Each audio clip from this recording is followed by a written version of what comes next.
Morning children, welcome to Praveen tutorial. आज class 10 की बारी है। कोऑर्डिनेट ज्योमेट्री का जो सीरीज चल रहा था उसी का अगला क्वेश्चन मैं लेके आया हूँ। अभी जितने भी क्वेश्चंस आपके सामने रखे जाएंगे वो सब के सब इम्पोर्टेंट रहेंगे और ज़्यादा चांस रहता है जिसी सब टाइप का क्वेश्चन आता है एग्जामिनेशन में। वैसे आज जो क्वेश्चन नंबर 1 है वो CBSE 2008 में आया हुआ है। और देखिए क्वेश्चन है क्या और करना कैसे है। तो क्वेश्चन है find the coordinates of the point of trisection of the line segment joining 1 -2 and -3 4। इसका मतलब ये हो गया जो दो ठो पॉइंट है ए और बी।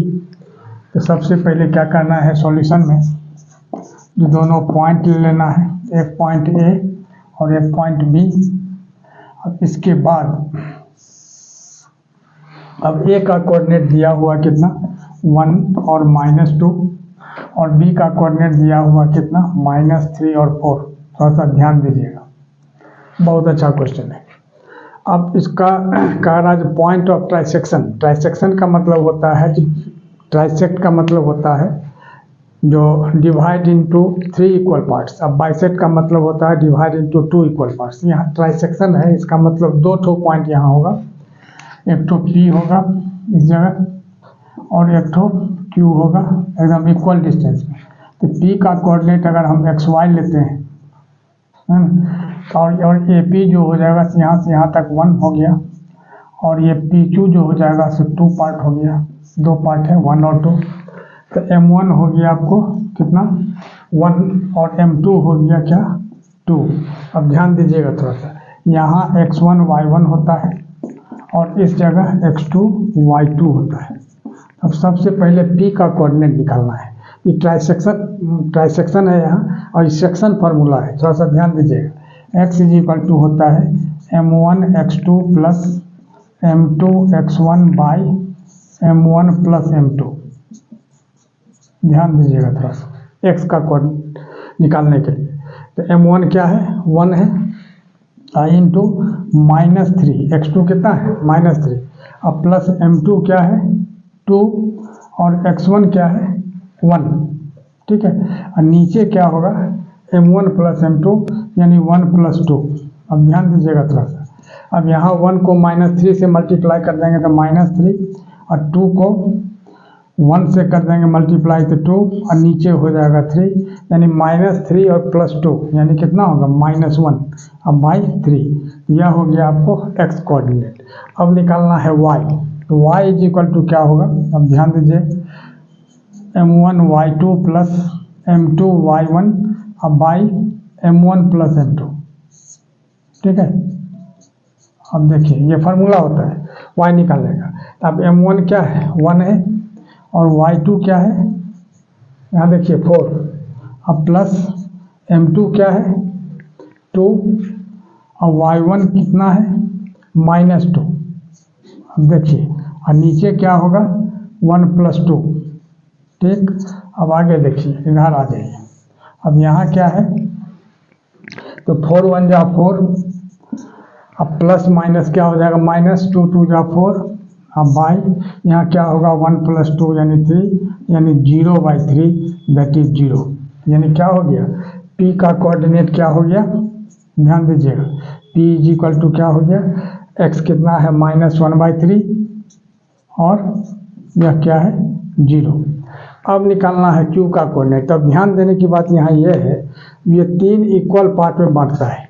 इसका मतलब यह Q जो है सो PB का मिड पॉइंट हो गया। तो Q PB का मिड पॉइंट हो गया। तो मिड पॉइंट का फार्मूला क्या होता है थोड़ा सा ध्यान दीजिए, यानी लिखना होगा जो सिंस Q यानी XY, इसको भी XY सपोज कर लेना है। ठीक है, अभी यहाँ हो जाएगा यह जो निकला आपको क्या निकला -1/3 और 0 है ना।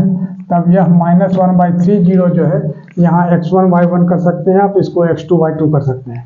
इसको X1 Y1 मतलब कंफर्मेशन के लिए आप लिख सकते हैं X1 Y1 और यहाँ हो जाएगा X2 Y2। तब X निकालना है यानी Q जो है QXY is the mid point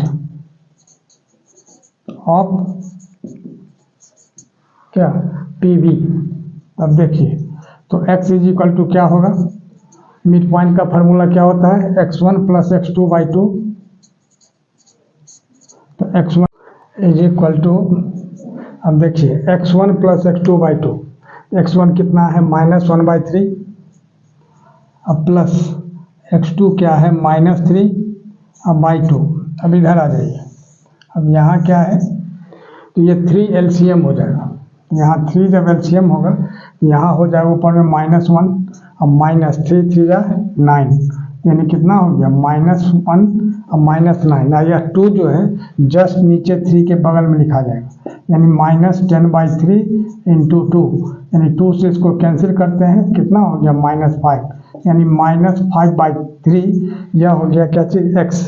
अब y निकालना है, तो y इज इक्वल टू क्या होता है, y1 प्लस y2/2। तो y1 यहाँ क्या है 0, अब प्लस y2 कितना है 4, अब y2 यानी 4/2। तो ध्यान दीजिएगा 0 प्लस 4/2 दैट इज 4/2, तब 2 2 जा 4, यानी कितना हो गया y is equal to 2। Therefore coordinate of q, तो q का कोऑर्डिनेट क्या होगा, अब देखिए ध्यान देके, x कितना निकला है -5/3 और y कितना निकला है 2, और एक आंसर यह हो जाएगा q और एक आंसर यह। अगला क्वेश्चन देखिए, क्वेश्चन नंबर 2, वह भी सेक्शन फार्मूला से ही है। The coordinates of a and b are 1 2 and 2 3 respectively, यानी a का कोऑर्डिनेट 1 2 है और b का कोऑर्डिनेट 2 3 है। रिस्पेक्टिवली का मतलब वही है जो क्रम से है, ऑर्डर में है ना। If p lies on ab find the coordinates of p such that ap/pb is equal to 4/3। अब देखिए सॉल्यूशन में क्या करना है, सॉल्यूशन में सबसे पहले a और b दो ठो पॉइंट ले लेना है। अब a का कोऑर्डिनेट कितना दिया हुआ है 1 और 2, और b का कोऑर्डिनेट कितना दिया हुआ है 2 और 3, और बीच में जो p एक पॉइंट है, जैसे मान लीजिए ये p है पॉइंट, है ना। अब p जो है किस तरह से है, तो AP/PB इज इक्वल टू 4/3, यानी AP और PB का जो रेशियो है 4:3 है, यानी AP 4 हो गया और PB 3 हो गया। इसको M1 सपोज कर लिया जाए, इसको M2, और यहाँ P का कोऑर्डिनेट जो है उसको XY ले लिया जाए, और यहाँ हो जाएगा क्या चीज़ X1 Y1, और यहाँ हो जाएगा क्या X2 Y2। अब देखिए, अब सेक्शन फार्मूला है क्या चीज़ x, सेक्शन फार्मूला से ही यह सॉल्व होगा। अब देखिए सेक्शन फार्मूला, अब सेक्शन फार्मूला क्या है, x is equal to m1 x2 plus m2 x1 by m1 plus m2। ध्यान दीजिएगा थोड़ा सा। अब m1 कितना है, यहाँ 4 है, x2 कितना है 2 है, तो 4 इंटू 2 अब प्लस m2 x1 यानी 3 इंटू 1 और डिवाइडेड बाई कितना 4 प्लस 3, यानी 4 2 जा 8 अब प्लस 3 इंटू 1 यानी 8 प्लस 3/7 दैट इज 11/7 हो गया क्या चीज़, x का वैल्यू। आगे आइए, अब y में देखिए, अब y क्या है, y इज इक्वल टू होता है m1 y2 अब plus m2 y1 divided by m1 plus m2। अब गौर कीजिए, अब m1 क्या है 4 है, और y2 कितना है 3, अब प्लस m2 कितना है 3 है, और y1 कितना है 2। तब यहाँ क्या हो जाएगा m1 plus m2 that is 4 plus 3, तो 4 3 जा 12, अब प्लस 3 2 जा 6, और नीचे 4 प्लस 3 7, यानी क्या हो गया 18/7, है ना। Therefore p is equal to क्या होगा xy। अब x का कितना निकला है 11/7 और y का 18/7, तो यहाँ लिख देना होगा 11/7 और 18/7, और यही इसका आंसर हो जाएगा। और इसी तरह का इम्पोर्टेंट क्वेश्चन का सीरीज लगातार हमारे बीच चलता रहे, इसके लिए आप लोग लाइक शेयर और सब्सक्राइब जरूर करें। धन्यवाद।